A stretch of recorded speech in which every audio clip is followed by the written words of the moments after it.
This is Breman Jamre's ground zero. It was here 4 years ago that 6 children crashed to their death in a building collapse that shook the nation. Today, some of the children who survived that accident play in the leftover rubble.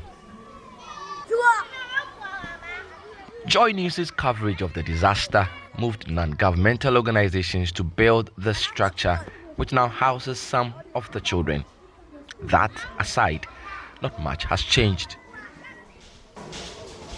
This is the Jamra Roman Catholic School. It's only a few meters away from the Methodist school that collapsed. The scenes here are way too familiar. The building, sometimes when someone just hits his hands on the wall, you see that the wall is shaking.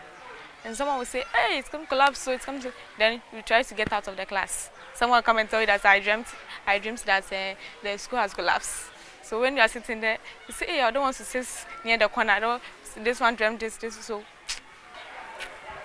The cracks on the wall, that's made us think that our building is a death trap. And when the wind flows, the building shakes. And we thought it is going to break. And there's darkness in the room. When it is 10 o'clock going, the dark comes to our class because there's no windows in the class and the heat. When the teacher is teaching, we have to use book to fan ourselves. Due to that, we cannot be concentrated. She leaned out of the window. The school was put up largely by community members of Jamra. It is now run by the government and yet has seen very little infrastructure development. Much of the walls have open cracks and fallen roofs. Last year, villagers here worried it may come crashing down, pull down 2 classrooms, moving students to already congested spaces.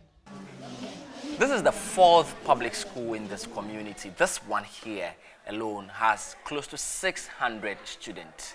While so much has been done in the other schools to bring up infrastructure to match up the numbers, so much more remains undone in many of the other schools.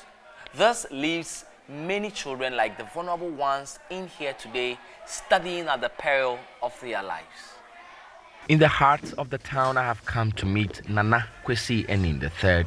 He is the Krontihini of this small town. Years ago, everybody expected the government to do everything. Now, the demand on the government has increased. The years ago expectation cannot work now. The community is willing and ready to, as it were, provide communal labor to support any NGO, any philanthropist, any institution that will want to come and rebuild the school building for us. The warning bells from February 17, 2017, when that school accident happened here, rings loud in the minds of these children. It looks like it's only a matter of when, and not if, that they too would see their own classroom block come tumbling down. Justice Bedu, JoyNews, Breman Jamra in the Central Region.